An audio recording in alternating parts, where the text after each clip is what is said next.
Hello and welcome back to the channel. So this video is part of the homemade bow shuriken or DIY throwing spike playlist. And I'm going to talk about the cheapest raw material that you can get. Now, within this series, I forgot to mention it in the introduction, I am going to focus on steel throwing spike. And yes, in reality, you can actually make a throwing spike out of any material that you can dream up, okay? But we're going to focus on steel.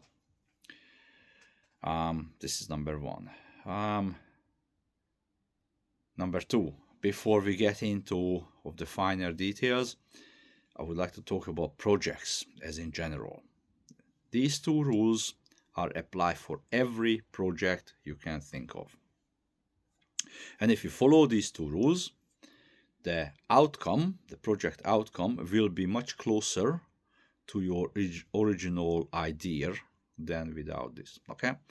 So one, or it's not really first or second, but one of the rules are think about a triangle. And every corner, one corner is good, the other corner is fast, and the third corner is cheap, okay? Now you can pick any two on one line, and then the opposite corner becomes opposite, like a double negative, okay? So the way it works, if it's fast and cheap, it's not gonna be good. If it's good and fast, it's not gonna be cheap, and so on and so forth, okay? So if you keep this in mind, it will save a lot of surprise down the road. And the other idea is horses for courses, or sometimes it's called begin with the end in mind. Basically, make it to suit the purpose you're going to use it for, okay? Now, with these two ideas in mind, or keeping these two ideas in mind, let's have a look at the cheapest raw materials you can get for making throwing spike. Now, we're going to discard the absolute cheapest when you go through your spare golf cut bin and just grab any mystery material and make, sharpen one end. We're going to actually go and buy things. So, not in any particular order, bar stock from your hardware store. This bar stock can be round, square, hexagonal, even flat. Can be stainless steel of various grades, mild steel, welding steel, doesn't matter what it is. It comes in a length, you cut it to whatever length you want to make your spikes, sharpen one or both ends, you got your spike, right? Length and diameters I'm going to talk in a different video, okay? Now, the other simple or cheap raw material are nails, okay? Nails that comes in any different shapes and sizes, okay? Basically, again, you cut the head off that you would hammer, cut that side off. I lost my spike.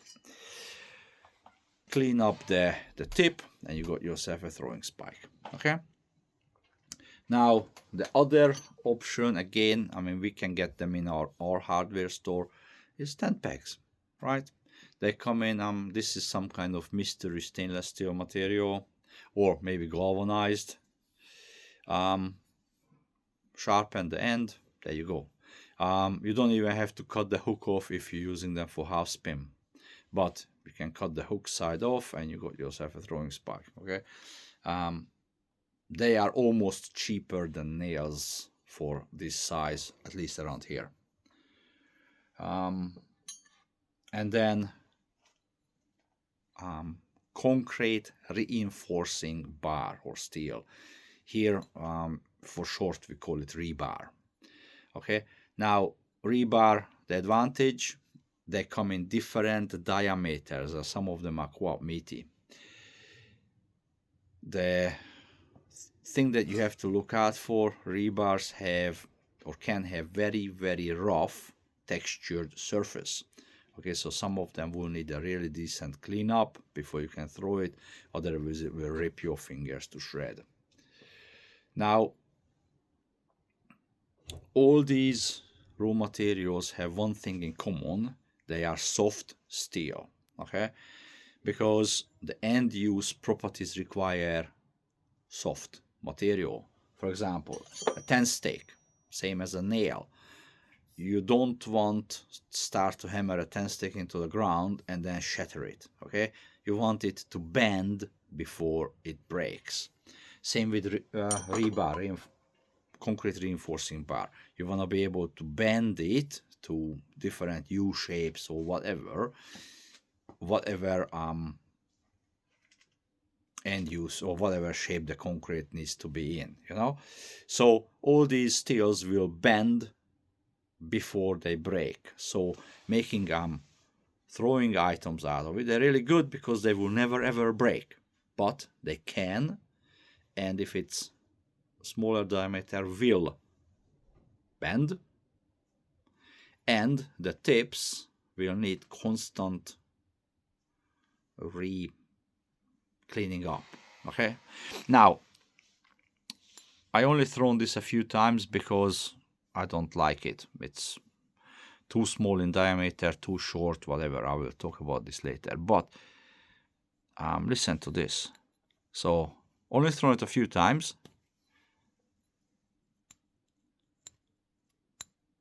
There is already, the tip has already folded back on itself. Okay, and it's not even that pointy. I mean, I left a bit of a meat in there. It's just some mystery stainless steel. So it will need, I mean, if you want to half spin it, it will annoy your skin. It can rip your skin. But for no spin, no problem. Now, so these are the downsides of soft material. But there are circumstances when you want to use these cheaper options. Now, not in any particular order, or the first one is one of the most pressing, so to speak, is when you don't have enough money. Okay, when you're running low on funds, but you still would like to get into the hobby. There's nothing to be shamed about, you know, having to allocate money to what elsewhere in your life.